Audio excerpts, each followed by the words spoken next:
নমস্কাৰ, মই কৌস্তভমণি বৰা আপোনালোকক study and learn Assam YouTube চেনেললৈ স্বাগতম জনাইছোঁ। মই বৰ্তমান নগাঁও জিলাত পৰিসংখ্যা পৰিদৰ্শক অৰ্থাৎ ইনস্পেক্টৰ অফ ষ্টেটিষ্টিক্স পদত চাকৰি কৰি আছোঁ আৰু আপোনালোকক জনাবলৈ পাই মই সুখী হৈছোঁ যে 2022 চনত অনুষ্ঠিত হোৱা আছাম পুলিচ যিটো UBSR পোষ্ট হৈছিল তাত মই 122 নম্বৰ পাই উত্তীৰ্ণ হ'বলৈ সক্ষম হৈছিলোঁ।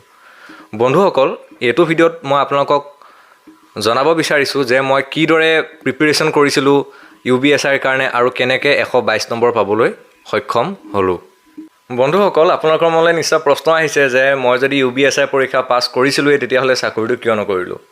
মই আপোনালোকক জনাব বিচাৰিছোঁ যে মই UBSR আৰু ইনস্পেক্টৰ অফ ষ্টেটিষ্টিক্স দুইটা চাকৰিৰ বাবে প্ৰিলিমিনাৰী পৰীক্ষাত 2022 চনৰ এপ্ৰিল মাহতে অৱতীৰ্ণ হৈছিলোঁ আৰু দুয়োটাৰ ৰিজাল্ট প্ৰায় একে মাহতে দিছিলেগৈ। ইনস্পেক্টৰ অফ ষ্টেটিষ্টিক্সৰ ৰিজাল্ট দিছে আগষ্টত 2022 আৰু UBSR ৰিজাল্ট দিছিলে ছেপ্টেম্বৰত। গতিকে যিহেতু একেটা সময়তে দুইটা পৰীক্ষা পাছ কৰিছিলোঁ, সেইকাৰণে মোৰ হাতত অপশ্যন আছিলে যিকোনো এটা ছিলেক্ট কৰাৰ, আৰু সেয়েহে মই বৰ্তমান কৰি থকা চাকৰিটো ছিলেক্ট কৰিলোঁ। তথাপিও মই যি অভিজ্ঞতাৰে UBSR পৰীক্ষাটো উত্তীৰ্ণ হ'লোঁ, মই কি ষ্ট্ৰেটেজি ফ'ল' কৰিছিলোঁ যাৰ কাৰণে মই 122 নম্বৰ পাবলৈ সক্ষম হ'লোঁ, সেই বিষয়ে আপোনালোকৰ আগত অকণমান ক'বলৈ বিচাৰিছোঁ। বন্ধুসকল, আপোনালোকে নিশ্চয় জানে UBSR পৰীক্ষাটো 3টা ষ্টেজত অনুষ্ঠিত হয়। প্ৰথমটো হৈছে ৰিটেনত পাছ কৰাৰ পিছত অলপ ষ্টুডেণ্টক মাতিব ফিজিকেলৰ কাৰণে, ফিজিকেলত পাছ কৰাৰ পিছত অলপ ষ্টুডেণ্টক মাতিব ভাইভাৰ কাৰণে, আৰু ফাইনেলি এই 3টা ষ্টেজৰ মাৰ্কছ মিলাই পেলাই এখন ফাইনেল লিষ্ট প্ৰস্তুত কৰা হ'ব। আৰু আপোনাৰ যদি আপুনি 3টা ষ্টেজতে সফলতাৰে পাছ কৰে তেতিয়াহ'লে আপোনাৰ নামটো আপুনি ফাইনেল লিষ্টত দেখিবলৈ পাব। এতিয়া আমি আহিছোঁ ৰিটেন ষ্টেজলৈ। ৰিটেন যিটো টেষ্ট হয়, ৰিটেন টেষ্টটো 100 নম্বৰৰ হয় আৰু সেই 100 নম্বৰৰ ভিতৰত 70 নম্বৰ থাকে জিকেৰ, 20 নম্বৰ থাকে মেথছ প্লাছ ৰিজনিং আৰু 10 নম্বৰ থাকে ইংলিছ। এতিয়া আমি প্ৰথম 70 নম্বৰ জিকেৰ কথা ক'ব যাওঁ। 70 নম্বৰ জিকেক যদি আমি ভাগ কৰি দিওঁ তেতিয়াহ'লে মেজৰ ভাগকেইটা হ'ব। প্ৰথমটো হ'ব ইণ্ডিয়ান পলিটি, ভাৰতৰ ৰাজনীতি। ছেকেণ্ড ভাগটো হ'ব আমাৰ হিষ্ট্ৰী, অসমৰ হিষ্ট্ৰী, মেইনলি অসমৰ হিষ্ট্ৰী। আৰু 3 নম্বৰ ভাগটো হ'ব আৰ্ট এণ্ড কালচাৰ, আমাৰ সংস্কৃতিৰ ওপৰত যিবোৰ প্ৰশ্ন। আৰু 4 নম্বৰটো কাৰেণ্ট এফেয়াৰ্ছ, আৰু তাৰ মাজে মাজে মিক্স প্ৰশ্ন 2-এটা ক'ৰবাৰ পৰা আহিব পাৰে। কিন্তু মূলতে ভাগ বুলি ক'বলৈ গ'লে 4টা থাকে: পলিটি, 2 হিষ্ট্ৰী, আৰু 3 হ'ব কালচাৰ, আৰু 4 হ'ব আমাৰ কাৰেণ্ট এফেয়াৰ্ছ। এতিয়া যদি মই পলিটিৰ কথা ক'ব যাওঁ বন্ধুসকল, আপোনালোকক মই এতিয়া এটা মোৰ ফালৰ পৰা উপদেশ বুলিয়েই ভাবক বা যি বুলিয়েই নাভাবক কওঁ, আপোনালোকে পলিটিৰ প্ৰশ্নত থপিয়াই জোপা তপা নপঢ়িব। প্ৰথম পলিটি বস্তুটো আপোনালোকে বুজিব লাগিব। সংবিধানখন কেনেকৈ প্ৰণয়ন কৰিছিলে, সংবিধান সভাখন কেনেকৈ গঠন হৈছিলে, ফাণ্ডামেণ্টেল ৰাইট যাক আমি মৌলিক অধিকাৰ বুলি কওঁ, মৌলিক অধিকাৰটো হয় কিনো, সেই বস্তুবোৰ অকণমান যেতিয়া আপোনালোকে পঢ়ি ল'ব তেতিয়াহে আপোনালোকৰ কাৰণে পলিটিটো ইজি হ'ব। আৰু সেই বস্তুটো আপোনালোকে ক'ৰ পৰা পঢ়িব? বন্ধুসকল, আপোনালোকে SI পৰীক্ষাত অৱতীৰ্ণ হ'ব, তাৰ কি আপোনালোক সকলোবোৰ ডিগ্ৰী পাছ মানুহ। গতিকে আপোনালোকে এটা কাম কৰিব, হায়াৰ ছেকেণ্ডেৰী ফাৰ্ষ্ট ইয়াৰ আৰু ছেকেণ্ড ইয়াৰৰ যিখন ইণ্ডিয়ান পলিটি ৰাজনীতিৰ কিতাপ, সেই কিতাপখন আপোনালোকে পঢ়ক অকণমান। সেই পঢ়া ৱেটো এনেকুৱা নহয় যে আপোনালোকে যেনেকৈ আগতে স্কুলত পঢ়িছিলে যে মই নোট ল'লোঁ, নোট মুখস্থ কৰিলোঁ, তেনেকুৱা নহয়। আপোনালোকে কাহিনী পঢ়া দি পঢ়ক, বস্তুটো বুজক কিতাপখন চাই পেলাই। এনেকুৱা বস্তু, এনেকুৱা নহয় যে মই এতিয়া জোৰ জবৰদস্তি মুখস্থ কৰিম, তেনেকুৱাকৈ নহয়। পঢ়ি পেলাই আপোনালোকে তাৰ পৰা নোট বনাওক। যেতিয়া নোট বনাব তাৰপৰা আপোনালোকে নিজে কুৱেশ্যন গম পাব, এইটো কুৱেশ্যন কি হয়। আৰু তাৰপিছত আপোনালোকে ইউটিউবত যাওক, ইউটিউবত গৈ পেলাই ৰেণ্ডম চাৰ্চ কৰক, ভিডিঅ' এটা চাৰ্চ কৰক যে 10 MCQ অন ফাণ্ডামেণ্টেল ৰাইট, বা অসমীয়াত গ'লে মৌলিক অধিকাৰ। যেতিয়া আপোনালোকে সেই তেনেকৈ প্ৰেক্টিছ কৰিব, আপোনালোকৰ পলিটিৰ গোটেই ধাৰণাটো শুদ্ধ হ'ব আৰু পৰীক্ষাত আপোনালোকে 100% শুদ্ধ কৰিব। মই পলিটিৰ কথা আপোনালোকক কৈ দিলোঁ। এতিয়া আমি হিষ্ট্ৰীলৈ আহিছোঁ। হিষ্ট্ৰী অৰ্থাৎ ইতিহাস। আৰু হিষ্ট্ৰী বুলি ক'লে হিষ্ট্ৰীত 3 প্ৰকাৰ হিষ্ট্ৰী থাকিব পাৰে: Assam history, Indian history, world history. আৰু কিন্তু SI পৰীক্ষাত ইণ্ডিয়ান হিষ্ট্ৰী আৰু ৱৰ্ল্ড হিষ্ট্ৰীৰ প্ৰশ্ন মই দিয়া সময়ত খুব দেখা নাছিলোঁ। হয়তো 1-2টা ক'ৰবাত আহিব পাৰে, কিন্তু মূলতঃ প্ৰশ্নবোৰ আছাম হিষ্ট্ৰী অৰ্থাৎ অসমৰ ইতিহাসৰ ওপৰতে প্ৰশ্নবোৰ আহিছিলে। আৰু অসমৰ হিষ্ট্ৰী বা অসমৰ ইতিহাসটোক যদি আপুনি ভাগ কৰে তেতিয়াহ'লে ইংৰাজীত ক'ব গ'লে 3টা ষ্টেজত ভাগ কৰা হয়। এনচিয়েণ্ট হিষ্ট্ৰী একদম পুৰণি, ভাস্কৰ বৰ্মনৰ দিনৰ বৰ্মন বংশ, সেইখিনিক এনচিয়েণ্ট বুলি কওঁ। তাৰপিছত মেডিভিয়েল বুলি ক'লে আহোম বা কোচৰ ৰাজত্বৰ সময়ৰ যিখিনি মাজৰ বুৰঞ্জী সেইখিনিক মেডিভিয়েল অৰ্থাৎ মধ্যকালীন বুৰঞ্জী বুলি কয়। আৰু যেতিয়াৰ পৰা অসমত ব্ৰিটিছ আহিলে, ব্ৰিটিছ 1826 চনৰ আপোনালোক সকলোৱে জানে ইয়াণ্ডাবু সন্ধি হ'ল, তাৰ পৰা ভাৰত স্বাধীন হোৱালৈকে যিখিনি সময়, সেই সময়খিনিক আমি কি বুলি ক'ম, মডাৰ্ণ হিষ্ট্ৰী অফ আছাম বুলি কওঁ, ঠিক আছে।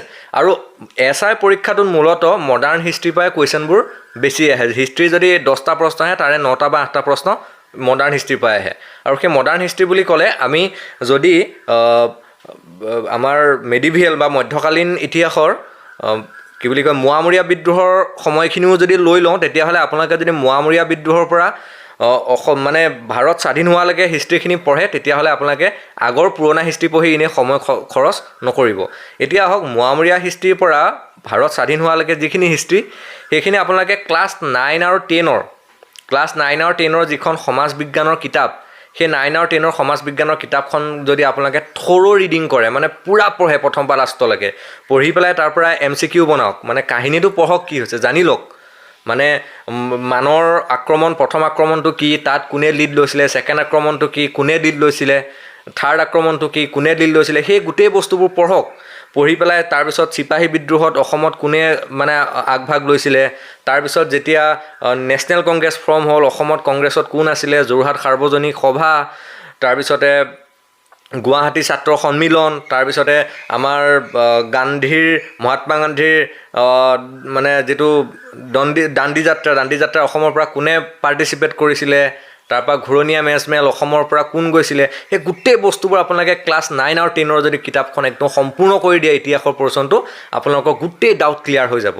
আৰু এবাৰ যেতিয়া ডাউট ক্লিয়াৰ হ'ব, আপোনালোকে আছে আমাৰ study and learn YouTube channel আছে, আপোনালোকে তাত কুৱেশ্যনবোৰ প্ৰেক্টিছ কৰিব, তেওঁ দি থাকে ফ্ৰিকুৱেণ্টলি। আৰু বেলেগ ইউটিউব চেনেলো আছে, আপোনালোকে চাওক। কিন্তু প্ৰথমতে আপোনালোকে গোটেই থিয়ৰিটো বুজি লওক, আৰু থিয়ৰিটো যেতিয়া বুজিব তেতিয়াহে আপোনালোকে কম সময়ত পঢ়ি শেষ কৰিব পাৰিব।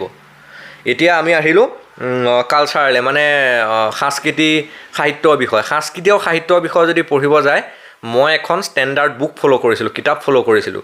সেই কিতাপখন আছিলে শৈলেন বৈশ্যৰ আছাম GK বুলি আছিলে, কিন্তু কিতাপখন ইংৰাজীত আছিলে। হয়তো এতিয়া কিতাপখনৰ অসমীয়া সংস্কৰণ আহিব পাৰে, তথাপিও আপোনালোকে সেই কিতাপখন কিনিবলৈ যত্ন কৰক। যিহেতু আপোনালোকে ইংৰাজীৰ 10 নম্বৰ আছে, আপোনালোকেতো ইংৰাজী ন্যূনতম সিমানকণ জানিবই লাগিব। সেইকাৰণে আপোনালোকে শৈলেন বৈশ্যৰ সেই কিতাপখন ফ'ল' কৰিব পাৰে। তাতে অসমৰ সংস্কৃতি, সাহিত্য আৰু ইতিহাসৰ প্ৰশ্ন গোটেই ভৰ্তি হৈ আছে। তাৰপিছতে আমি আহিলোঁ কাৰেণ্ট এফেয়াৰ্ছৰ কাৰণে। এতিয়া কাৰেণ্ট এফেয়াৰ্ছটো এনেকুৱা বস্তু, আপোনালোকে কাৰেণ্ট এফেয়াৰ্ছ, বহুতে কাৰেণ্ট এফেয়াৰ্ছ পঢ়ি সময় নষ্ট কৰে। কাৰেণ্ট এফেয়াৰৰ ক্ষেত্ৰত একদম চিম্পল, আটাইতকৈ সহজ ধাৰণাটো কৈছোঁ, আপোনালোকে কি পঢ়িব লাগিব সেইটো জনাতকৈ কি পঢ়িব নালাগিব সেইটো জনাটো বহুত দৰকাৰী। এতিয়া ধৰি লওক এই বছৰ অলিম্পিকত অসমৰ পৰা এতিয়ালৈকেতো বাৰু পোৱা নাই, মানে ধৰি লওক লভলীনা বৰগোহাঁই এটা পদক পালে, যদি পায় তেতিয়াহ'লে আপোনালোকে অসমৰ পৰা কোনোবা মানে আগতে কোনোবা অলিম্পিকত পাৰ্টিচিপেট কৰিছিলে নেকি, বা যদি কৰা নাই, যে অসমৰ পৰা প্ৰথম অৰ্জুন বঁটা কোনে পাইছিলে, বা যিটো আমি ধ্যান চান্দ বঁটা, ৰাজীৱ গান্ধী খেলৰত্ন বঁটা বুলি কয়, সেইটো প্ৰথমতে কোনে পাইছিলে, এই তেনেকুৱা ধৰণৰ প্ৰশ্নবোৰ চাব আপোনালোকে। মানে ধৰি লওক যদিও বৰ্তমানৰ বিষয়টো চলি আছে, কিন্তু বৰ্তমানৰ লগত অতীতৰ সংগতি ৰাখি বিষয়বোৰ চাব। যদি ধৰক সাহিত্য একাডেমী বঁটা দিছে, তেতিয়াহ'লে সাহিত্য একাডেমী বঁটা কেইটা ভাষাত দিয়া হয়, অকল আপোনালোকে নামটো জানিলেই নহ'ব, কেইটা ভাষাত দিয়া হয়, অসমৰ পৰা প্ৰথম সাহিত্য একাডেমী বঁটা কোনে পাইছিলে, সেই তেনেকুৱা ধৰণৰ প্ৰশ্ন আপোনালোকে জানিব লাগিব। আৰু এই তাতে আপোনালোকে GT কাৰেণ্ট এফেয়াৰ্ছ, আজিকালিতো য'তে ত'তে কাৰেণ্ট এফেয়াৰ্ছ একদম এভেইলেবল, GTবোৰ নপঢ়িব। পাৰিলে আপোনালোকে পেপাৰ পঢ়া আৰম্ভ কৰক। এই পেপাৰ আছাম ট্ৰিবিউন লওক, বা আপোনালোকে মূলতঃ আছাম ট্ৰিবিউন পঢ়া আৰম্ভ কৰি দিয়ক। কিয় পঢ়িব লাগিব মই অলপ পিছত কৈ আছোঁ।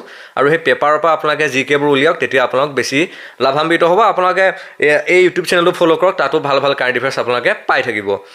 এতিয়া মই GKৰ 70 নম্বৰৰ কথা আপোনালোকক থুলমূলকৈ ক'লোঁ। বন্ধুসকল, এতিয়া আমি আহিছোঁ মেথছ আৰু ৰিজনিঙলৈ। এতিয়া মোৰ কথা যদি ক'ব যাওঁ, মই মেথমেটিক্সত গ্ৰেজুৱেট, আৰু মেথমেটিক্সত মই পষ্ট গ্ৰেজুৱেট, মানে মাষ্টাৰ্ছ কমপ্লিট কৰিছোঁ। সেইকাৰণে মই কোনো ধৰণৰ প্ৰিপেয়াৰ কৰা নাই। মোৰ মানে মেথছৰ প্ৰতি মোৰ ধাৰণাটো সেইটো লেভেলত পূৰা ক্লিয়াৰ আছে, সেইকাৰণে মই পাৰিলোঁগৈ। কিন্তু আপোনালোক কোনোবা আৰ্টছৰ মানুহ হ'ব পাৰে, কোনোবা ছায়েন্সৰ মানুহ হ'লে মেথছৰ মানুহ নহ'বও পাৰে। সেইকাৰণে আপোনালোকৰ কাৰণে মই দুটামান ট্ৰিক্স দিওঁ। চাওক, আপোনালোকে যেতিয়া মেথমেটিক্স বা ৰিজনিং পঢ়িব, প্ৰথমতে তাৰ কনচেপ্টটো বুজি লওক। এই জৌপা তোপা জধে মধে ইউটিউবত চালে, কিতাপত চালে প্ৰশ্নবোৰ ডাইৰেক্ট প্ৰেক্টিছ নকৰিব। আপোনালোকে ষ্টেণ্ডাৰ্ড কেইটামান ইউটিউব চেনেল বাছি লওক, য'ত আপোনালোকক প্ৰথমতে কনচেপ্টটো দিয়া যায়, ঠিক আছে। তেনেকুৱা এটা ভাল channel, Hindi channel DAR sir নামৰ এটা চেনেল আছিল, আৰু এতিয়াতো তেনেকুৱা বহুত ভাল ভাল চেনেল ওলালে। আপোনালোকে তাৰ পৰা মেথমেটিক্সৰ কনচেপ্ট বুজক। ধৰি লওক আপোনালোকে এজৰ প্ৰব্লেম কৰিলে, প্ৰথমতে বয়সৰ প্ৰব্লেম কৰোঁতে বুজি লওক সেইটো কি হয়। তেনেকৈ কোডিং ডিকোডিং ৰিজনিং যেতিয়া কৰিব সেইটো প্ৰথমতে বুজি লওক। বুজি পেলাই আপোনালোকে এখন কিতাপ আনক, ভাল যিকোনো এখন কিতাপ আনক, SSCৰ কিতাপ বা কিবা, তাৰ পৰা প্ৰব্লেম প্ৰেক্টিছ কৰক।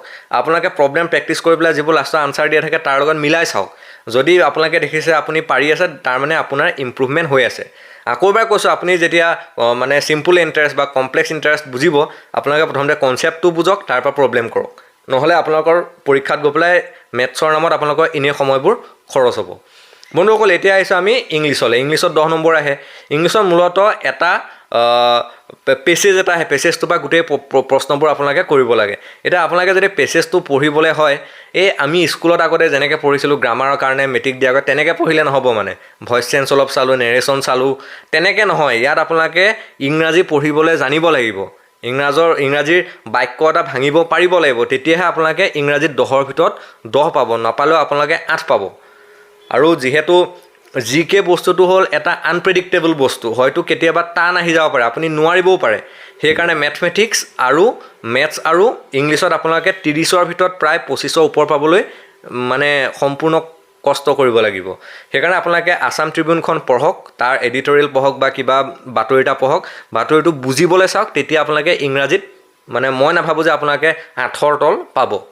বন্ধুসকল, আপোনালোকক মই বহুত কম সময়তে থুলমূলকৈ মই কেনেকৈ পঢ়িছিলোঁ আৰু আপোনালোকে কেনেকৈ পঢ়িলে ভাল নম্বৰ পাব, সেইটো আপোনালোকে নিশ্চয় আইডিয়া এটা পালে। এতিয়া হয়তো আপোনালোকৰ প্ৰশ্ন যে কিমান পাব লাগিব, 100ৰ ভিতৰত কিমান পালে আপুনি কি বুলি কয় ফিজিকেললৈ কোৱালিফাই কৰিব। চাওক, আমি যেতিয়া পৰীক্ষা দিছিলোঁ তেতিয়া পোষ্ট আছিলে খুব সম্ভৱ 320টামান আছিলে। মোৰ একদম একজেক্টলি মনত নাই কেইটা আছিলে, 300 ঘৰতে আছিলে। আৰু তাৰ কাৰণে কাট অফ আছিল জেনেৰেলৰ 71, আৰু তেতিয়া EWS ৰিজাৰ্ভেশ্যন আছিলে, আৰু এতিয়া EWS ৰিজাৰ্ভেশ্যন নাই। আৰু এইবাৰ যিহেতু পোষ্টৰ সংখ্যা কম, গতিকে কাট অফ হয়তো অকণমান বেছিও হ'ব পাৰে। কিন্তু ইয়াৰ অৰ্থ এইটো নহয় যে কাট অফ বহুত একদম 90 ওপৰ যাব, কিন্তু প্ৰশ্নৰ লেভেলৰ ওপৰত, প্ৰশ্নৰ ডিফিকাল্টিৰ ওপৰত ডিপেণ্ড কৰি আপোনালোকৰ কাট অফটো নিৰূপণ হয়। সেইকাৰণে আপোনালোকে পৰীক্ষা দিয়াৰ আগতে মানে মনত এইটো বহাই নল'ব যে কাট অফ 80 হ'ব, মই 80 পাব লাগিব, সেইটো ভাবি নাযাব। আপোনালোকে গৈ পেলাই পৰীক্ষা বেয়াহে হ'ব। আপোনালোকে মুঠত পঢ়ক, 100% দিয়ক, কাট অফৰ কথা এতিয়া চিন্তা নকৰিব। মুঠতে ইমানটো ভাবি ল'ব যে 70ৰ তলত কাট অফ নাহে, সিমানটো এটলিষ্ট আপুনি ভাবি থওক জেনেৰেলৰ কাৰণে। মই বেলেগ OBC ইমান হেৰি কৰা নাই, জেনেৰেলৰ কাৰণে 70ৰ ওপৰত হয়তো থাকিব, সিমানটো আপোনালোকে ভাবি লওক। আৰু আপোনালোকে সেই ষ্ট্ৰেটেজি ফ'ল' কৰক। আপোনাক ফিজিকেলত যাব, ফিজিকেলৰ যদি কথা ক'ব যাওঁ, ৰানিঙত আছিলে 20 আৰু জাপত আছিলে 20। আৰু মোৰ যিমান দূৰ মনত আছে, মই 6 মিনিট 20 ছেকেণ্ডত ৰানিংটো কমপ্লিট কৰিছিলোঁ, আৰু জাপটো মই প্ৰায় 15 ফুট জাপ মাৰিছিলোঁ। আৰু মোৰ মাৰ্কছ খুব সম্ভৱ, মই এতিয়া চোৱা নাই ইণ্টাৰভিউ আগতে, 30, 31 বা 32ৰ ভিতৰতে মই মাৰ্কছটো পাইছিলোঁ। আপোনালোকে ইতিমধ্যে গম পালে যে মই কেনেকৈ পঢ়িছিলোঁ আৰু আপোনালোকে কেনেকৈ পঢ়িব, আৰু সেই কেনেকৈ পঢ়িলে আপোনালোকে মানে ৰিটেনৰ পৰা ফিজিকেললৈ কোৱালিফাই কৰিব। গতিকে বন্ধুসকল, আজিলৈ ইমানতে এৰিছোঁ। নেক্সট ভিডিঅ'ত মই আপোনালোকক জনাম যে মই ফিজিকেলৰ কাৰণে কেনেকৈ প্ৰিপেয়াৰ কৰিলোঁ, ফিজিকেল পাছ কৰাৰ পিছত ইণ্টাৰভিউৰ কাৰণে মই কেনেকৈ প্ৰিপেয়াৰ কৰিলোঁ, এই বিষয়ে নেক্সট ভিডিঅ'ত আপোনালোকক একদম বিতংকৈ জনাম। আজিলৈ ইমানেই বন্ধুসকল। ভিডিঅ'টো ইমান দেৰি উপভোগ কৰাৰ কাৰণে, ইমান দেৰি চোৱাৰ কাৰণে ধন্যবাদ।